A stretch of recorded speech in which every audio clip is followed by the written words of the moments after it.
بسم اللہ الرحمن الرحیم ایاک نعبد و ایاک نستعین۔ میرے پاکستانیوں، میں ابھی رات کے تقریباً 12 بجنے لگے ہیں، تو میں آپ کے سامنے صرف مختصر بات کرنا چاہتا ہوں، اور وہ بات ہے یہ جو سارا توشہ خانہ کا ڈرامہ چل رہا ہے۔ تو میں یہ واضح کر دوں کہ یہ ضروری آپ کا سمجھنا ہے کہ توشہ خانہ یہ ہے کیا۔ یہ توشہ خانہ 70 سال سے ایک ہی قانون بنا ہوا ہے توشہ خانہ کا، جو جس کو بھی تحفے ملتے ہیں 70 سال سے، چاہے prime minister, president, minister, army chief, وہ ساروں کا ایک ہی قانون ہے۔ اسی قانون کے مطابق جو بھی توشہ خانہ سے میں نے چیزیں لی، اس قانون کے مطابق چلا۔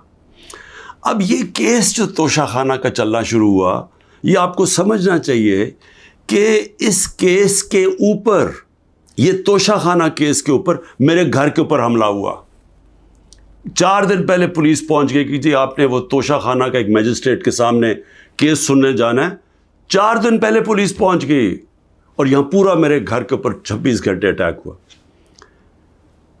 مجھے جب 9 مئی کو غیر آئینی اور قانونی طور پہ اغوا کیا گیا اسلام آباد ہائی کورٹ سے، تو مجھے جب جیل میں لے گئے پولیس لائنز میں، وہاں مجھے ایک دم پتہ چلتا ہے کہ ایک جج صاحب، جج ہمایوں دلاور وہاں بیٹھے ہوئے ہیں، اور وہ آپ کے اوپر توشہ خانہ کے کیس کے اوپر کوئی کارروائی کرنا چاہتے ہیں۔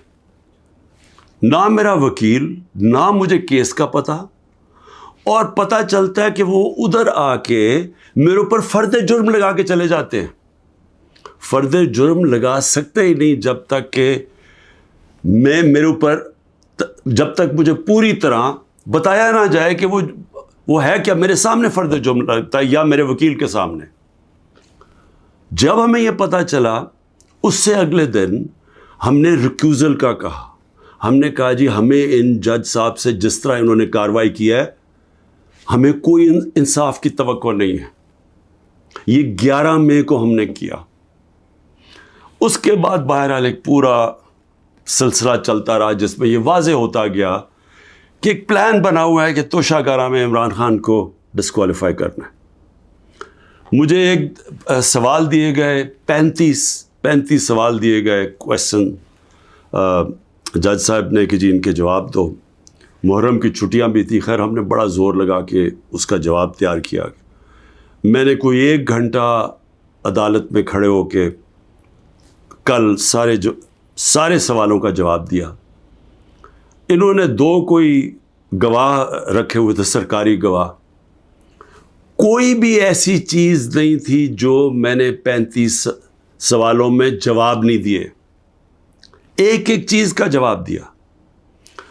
اور ایک جگہ جو یہ بات کدھر پھنس رہی تھی جی، کہ آپ نے جی یہاں توشہ خانہ نہیں لکھا، یعنی ہم نے سارے پیسے سب ڈکلیئرڈ تھے، جتنے توشہ خانہ کے پیسے تھے بینک میں ڈکلیئرڈ تھے، وہ سارے میرے الیکشن کمیشن کے سامنے ڈکلیئرڈ تھے، وہ میں جو ایف بی آر تھی اس کے سامنے ڈکلیئرڈ تھی، ویلتھ ٹیکس میں ڈکلیئرڈ تھا، سب کچھ ڈکلیئرڈ ہے۔ ایک جگہ پہ کہتے جی یہ پیسہ تو ہے، لیکن یہاں اس کے اوپر توشہ خانہ نہیں لکھا۔ اب یہ میرے اکاؤنٹنٹ نے بھرا ہوا تھا، 40 سال سے میری وہی اکاؤنٹنگ فرم ہے۔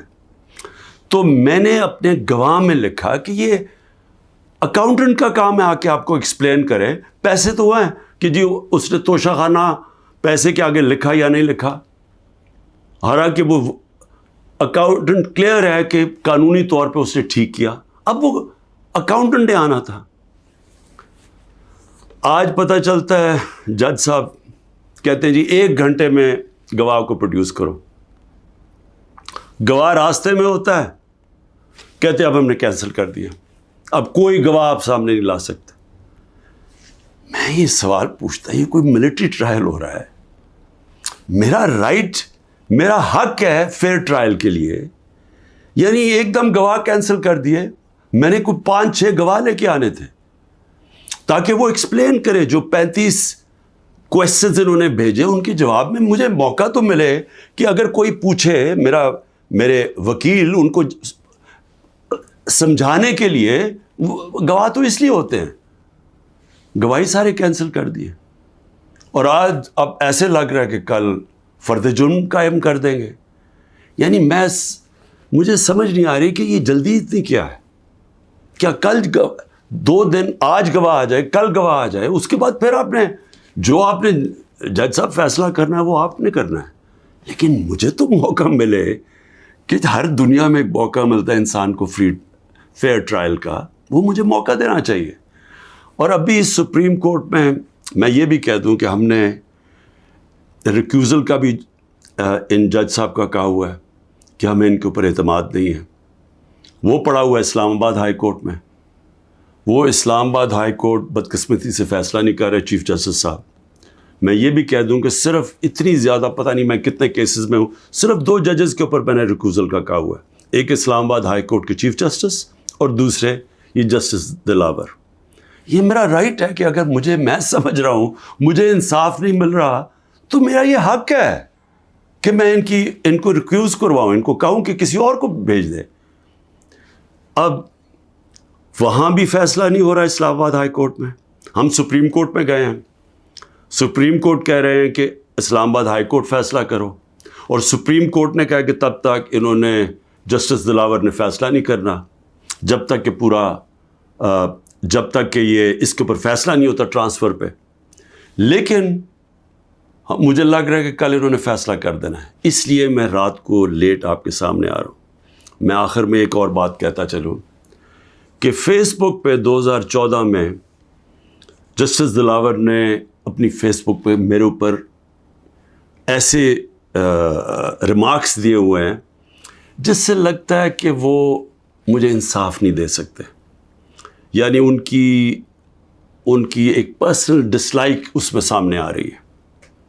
ہم نے یہ چیف جسٹس صاحب اسلام آباد والوں کو کہا کہ دیکھیں یہ پریجوڈسڈ ہے. انہوں نے جا کے ایف آئی اے کو کہا کہ بتاؤ کہ جناب یہ ٹھیک ہے یا نہیں، یہ جو فیس بک پہ ان کی پوسٹ تھی.